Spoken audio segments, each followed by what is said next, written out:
Emerging Markets in Crypto, LATAM.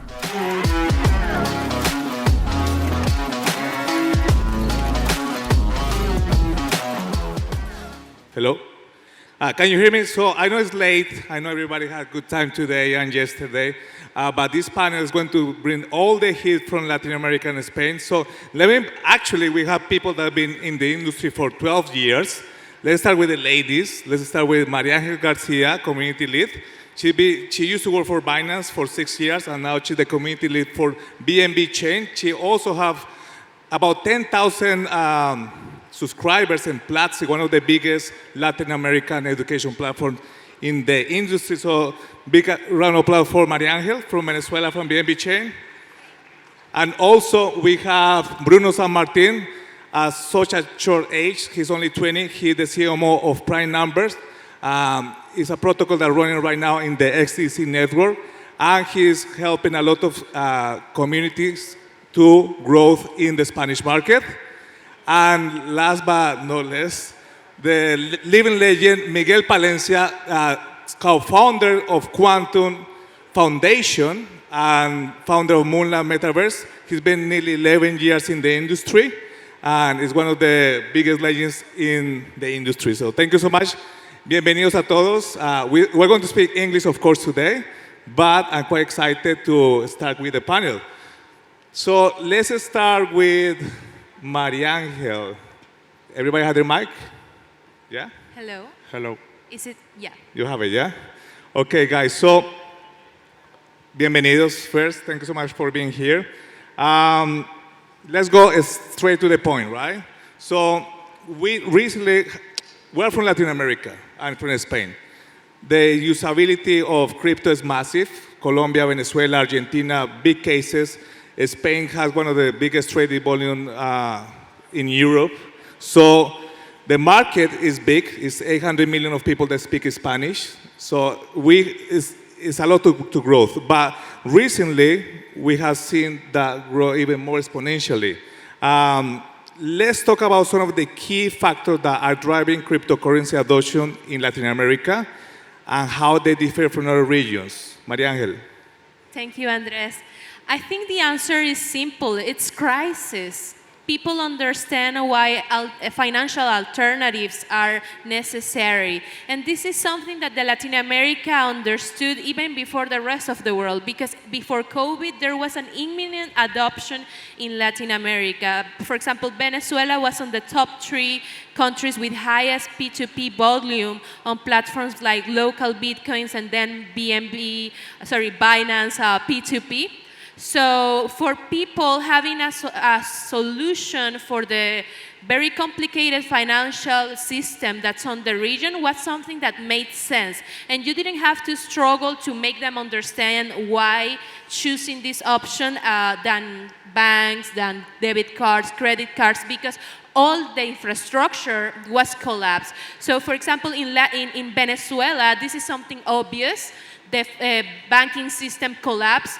Telecommunication system also collapsed. So we needed, and Venezuelan, by the way, we needed a solution that doesn't rely on a third party. And that worked really well. The amount of adoption in Venezuela for payments, it's really high. And then Argentina, with the crisis, started increasing adoption because of the same situation. So the pattern repeats, and for people, it's definitely easier to adopt. Thank you so much, Mariangel. And let's go down with Bruno. Bruno, how you see in the last 2-3 years? I know Spain they speak Spanish, but it's probably because it's in Europe, it's totally different than Latin America. How you define how fast it's growing also the crypto community in Spain? I know you have a big network of KOLs that are in Twitter creating content, education. How you see Spain is growing right now in crypto adoption? Yeah, thank you very much, Andres, for the introduction. I think Spain is one of the biggest markets right now. There are 4 million investors. And when I started crypto 4 years ago, nobody was talking about crypto in Spanish. There were very few people. But I think it's everything it's thanks to people that educate the community. It's all about education. If you start to create content, if you start to educate people, more people is going to know about crypto. And as Mariela said, right now in Latin America, not that much in Spain, there is a huge problem. There are huge crises. The inflation is so big that we need an alternative. And I think crypto is the right alternative for the crisis and the inflation that is going on right now. But for that, we need education. We need to teach people how to invest in crypto correctly in a safe way, because crypto is a wild market. Like, you can lose all your money in like a project quite easily, because there are a lot of scams, because it's a new market. Of course, there are projects that are doing great things. But if you educate people, if we have more KOLs, more content creators, we are going to spread the word of crypto. And that's how we are going to get more people into the ecosystem and grow all of us together. Thank you, Bruno. And now we have Miguel. We met with Miguel last year, and we had a Binance Live when you can find the episode to know more about him right now. But Miguel, it's been nearly 11, 12 years in the industry. Obviously, you build a whole blockchain, but you're from Colombia, from Barranquilla. But you also grow a massive community in the Asian market, and that's kind of like your superpower, building communities as well. But now you're coming from Colombia, traveling the world, going to conferences in Dubai, Hong Kong, Manila, everywhere. How you see Latin American community can help other projects or blockchains or exchanges, because you're international, but you're from Colombia. What do you think is the main factor for somebody to dig into the Latin American community? So, Latin America is one of the strongest markets that hasn't just happened yet. Like, I think it's like a diamond in the rough. And one of the reasons that, might make Latin America go boom in the next coming years is education. So having proper education about blockchain technology and how it can help the unbanked, because the original idea behind Bitcoin, Satoshi's vision, was to help people who don't have access to banks have control over their own finances, give them financial freedom. So eventually it grew into something else. Now we have Web3. Web3 opens so many opportunities, and pretty much anyone can become a business person. Anyone can become an entrepreneur nowadays. And with proper education, you can open up a huge community in Latin America. All of South America is gigantic. Brazil alone is over 300 million people. So if we give proper education to the people in Latin America, I'm sure we're going to see some amazing projects coming in the next few years. We're very diverse. We all speak Spanish, with the only exception of Brazil, but we all speak Spanish, so we're like one huge community. Unlike Europe, in Europe you see so many different countries, and all of them speak a different language. And even though, Europe has come along really far ahead of most of the world. So I believe Latin America has amazing potential, but it starts with a proper education. So yeah, combined with Brazil is nearly 1 billion of people to educate and to get a massive community. And talking about massive community, Mariangel, according to you, what are the most innovative use of cases for blockchain and cryptocurrency that are emerging in Latin America, and how they will impact traditional industries such as finance, real estate, etc.?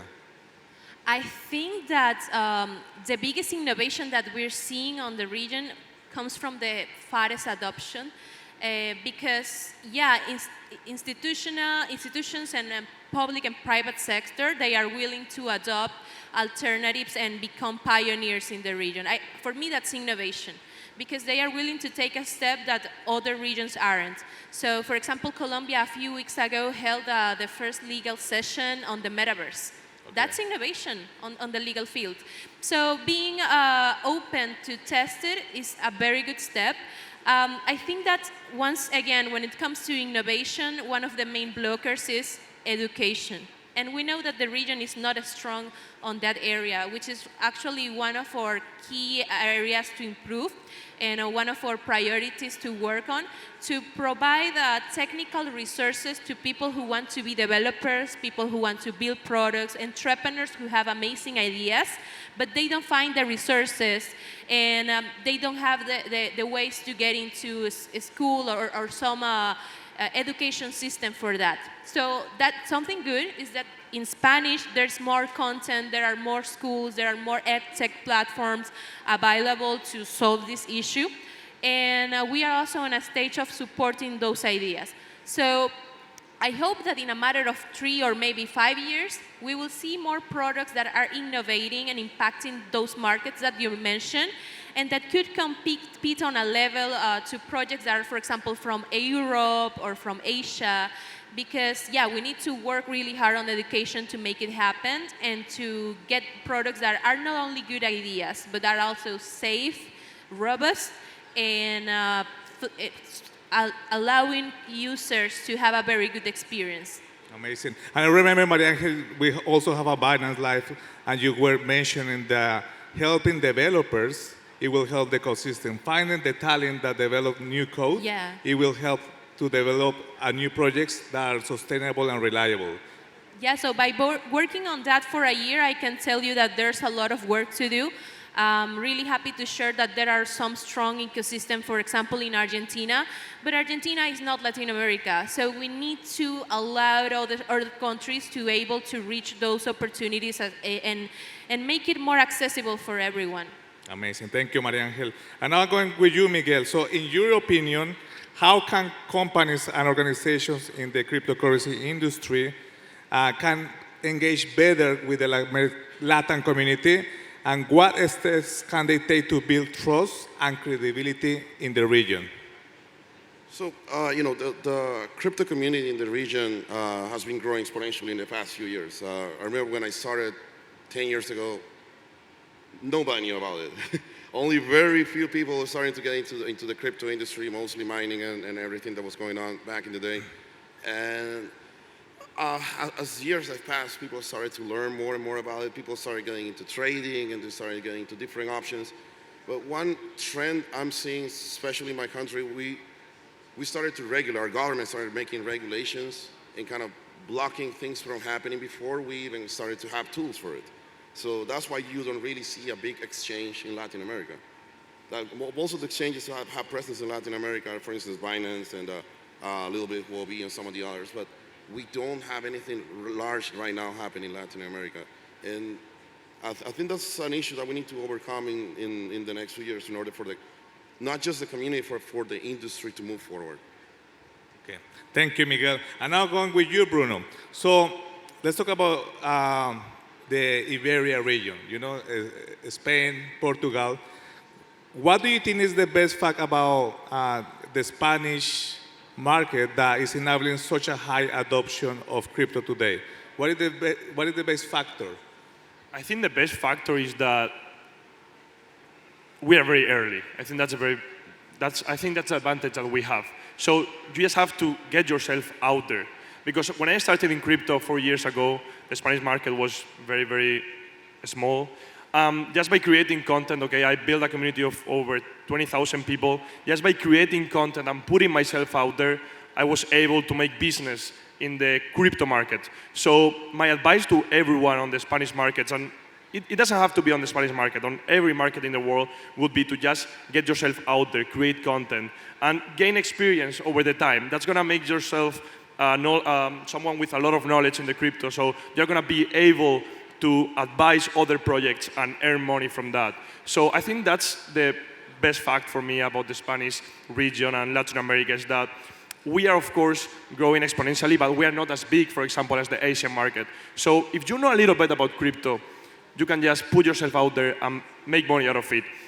You don't need to be really an expert. You don't need to be a developer. For example, if you are good at marketing, if you are good at creating content, if you are a good community manager, just go to a crypto project and apply for that. For sure, you're not going to get a job, because right now, there is a lack of people with knowledge in crypto. So all the companies want just people that know about crypto. Myself, when I have to hire people, I don't, for example, imagine that you are someone that knows very well how to sell things, but you don't know about crypto. I'm not going to hire you. But if you know about crypto and you learn how to sell things, I'm going to hire you. So that's the difference that we have in the Spanish region, and that's an advantage that you can take, in my opinion. Thank you, Bruno. And now going back to you, Miguel.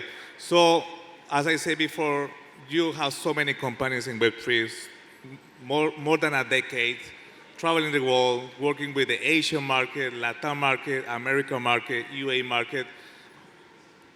What market do you think is the biggest competitor for Latin America?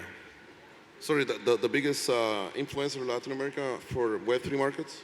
Yeah, like what do you think is like a market that is as big as the LATAM market? Right. Well, every area, is different in the world.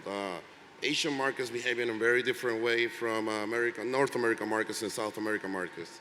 And one thing I saw, especially during the early years in China, is that there was no regulation going on, but everyone was trying to learn about it as quickly as possible. All of the WeChat groups were just exploding with content. And at the same time, of course, all of the scams started to happen, and it got a little out of control back in 2016, 2017. People would just put up a website, do an ICO for 50 million, disappear the next day. That was what's going on. And after a while, that's why Chinese regulation started to get so strong, and that's why you had the 2018 ban of all of the exchanges in China. So I believe that we can learn in Latin America from what happened in these areas.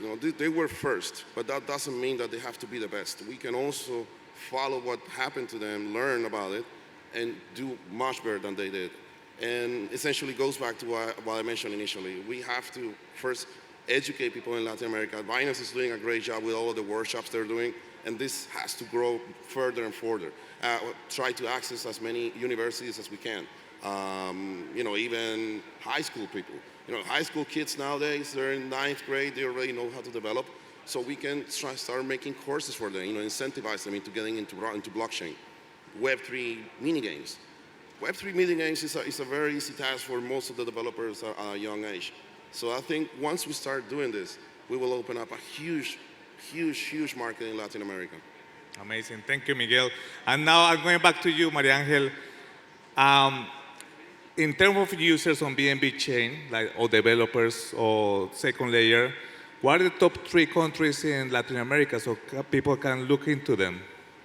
That people can be users or builders? Both, the users and builders. What are the top 3 countries? Okay. Yeah, I think that definitely Argentina is offering a lot of opportunities, and this is something that put them on the eye of the world. There are very huge Ethereum conferences there. There is a very positive entrepreneur environment. But I think there are also nice opportunities in emerging markets like Colombia and Venezuela. For example, I was on the first Caracas Blockchain Week last year, and we got an interesting list of projects that are building there. And something interesting is that not many people believe on our market. And I'm really happy that we have this window to share to the world that at Latin America, we have a lot of things to be proud of. We have very good achievements. When I tell people that, hey, there's people paying their groceries with USDT, for example, as something usual, they are surprised because it was happening before integrations like other markets. It was happening organically because they needed an alternative solution for their failed financial system. So yeah, we have a few things to be proud of. There are some opportunities. I think that the market is also starting to elevate their own recognition to know that, hey, we can also be as good as others. And that is also being reflected on the amount of fintechs that are emerging, blockchain products. So believe in Latin America, definitely. There are good things coming from them there and also good talent that we are very happy to celebrate here. And I hope that in a few years or months, we continue receiving amazing news from our region. Thank you so much, Mariangel. And also, Bruno, Spain is a very strong region for developers, for the market. Can you add a little bit more, like what is the best part of going to Spain? Is because there's more developers, more traders, more layer 2. For example, you are with prime numbers, and it's a Spanish company. So can you elaborate more about the Spanish market? Where are the biggest strengths? Yeah, I think in Spain we don't have as many developers as other countries, but the developers that we have currently are very, very good because we have great education in Spain. In the development sector, we have some of the best universities in the world. And for example, our team on Prime Numbers, we developed the first NFT marketplace and lending and borrowing platform on the XTC network, and our developers are from Spain and from Mexico. So I think people don't really notice how big the Spanish and the speaking Spanish market are, because probably we don't have that much marketing as probably the Asian markets or the Indian market. But we ourselves, on my project, Prime Numbers, we got to make a product that it's perfect and also with people from the Spanish market. So I think people should take a look on the Spanish market because if they take a look now, they're going to be able to take advantage of it. And in 3 years, it's going to be so big that if you don't position yourself right now, you're going to miss the train. Thank you, Bruno. We're still having time. Don't look at the screen. We're still having time. So, Miguel, the other question I have for you now is not only in the adoption, so there's a lot of users in Latin America, developers, but also you are creating Moonland right now, and most of your member of your staff is from Latin America. There's a lot of talent as well, like Bruno said. Can you explain a little bit more why people need to look into talent as well in, for example, in Colombia, Venezuela, Argentina? So yeah, now we started to get into the metaverse industry and video games. Moonland was the first project we started. We started like 2 years ago. One of the reasons we started hiring more people in Latin America is because we wanted Moonland to be colorful. And we are colorful, you know, our countries are like that, and that's like what our culture is. So in Moonland, you will see some of this, a lot of colors, a lot of very live environment, all of the crazy stuff going on. And Moonland was the first metaverse that started, yes. And now this is going to integrate many different games, not just traditional video games, Web 2 games going into Web 3, but also gambling sites. There's a really cool project called 𝐒𝐿𝐬𝐬, and this one is from the former PokerStars.net founder, and is an amazing project. And this will be initially, a gambling site, but will evolve also into a metaverse solution. So yes, I mean everything that's being built right now is going to pop up in the next 2 to 3 years, and it's going to be huge. It happens with every market cycle. Every time there's a bear market, that's when the great things are built. Ethereum wasn't built during the bull run, it was built during the bear market, and it's the same thing right now. DeFi was also built during the bear market, and same thing is happening right now, so we're going to see a crazy, crazy bull market next. Thank you. I have a final question for all of you, very quick. So what do you think the future holds for the crypto industry in Latin America? And how can business and investors best position themselves to take advantage of emerging opportunities in the region? Let's start with you, Miguel, again. So for growing opportunities in the region, I believe that since Web3 is so open, blockchain itself is so open, it's very easy to hire people remotely. And most of the companies do that anyway. And once you start looking into talent in places like Colombia, Venezuela, Spain, and Argentina, we actually have developers in Argentina. We have developers in Colombia. We have developers from Mexico that are living in the United States. So that way, it's an emerging market, and we have this culture of hard work. We are used to it. And you will get really hardworking people, very talented people that will just do amazing things for you. Like some of the best changes we've done in the past 2 years is growing more towards the Latin America market. I don't know if you saw a tweet that we put recently on the Qtum Foundation. Our marketing team is mostly women. Like we went from an all guys team to a team that's mostly run by women now. Eventually, this is the trend. And I believe it's an amazing way for the whole industry to start becoming, more diverse, not just culturally, but also, general speaking. So, and I believe, speaking from our results, we're really happy we did this. Thank you so much. Now, Bruno? I believe that if you have a crypto project, whatever, a blockchain, a game, whatever, I think you should start looking at the Spanish market. Why? There are 2 reasons. It's a market that is going to grow exponentially in the next 3 years. Latins, we are different. We have Andres, you know it very well. We have a different blood. We are different, and the mouth-to-mouth works very well. So if you have a project, just go out there. And there is also something is that to get into the Spanish market is cheaper. Okay, if you go to the American market, your investment is going to be higher. You know, so just go to the Spanish market, bet for it, and there is plenty of people with a lot of skill. So make a team and start growing your community there. You need to build a community, and little by little it's going to grow. And in the next 3 years, once everyone in crypto bets on the Spanish market, you are going to be positioned there quite well. Mariangel? Well, I think that the last 5 years were for bringing solutions. Now people is aware that, okay, blockchain is helping me on this and that way. Now the next upcoming years are for innovation. Yeah. So let's just support local talent and keep an eye on the projects that are being built there. And yeah, I think that there will be big surprises from our region.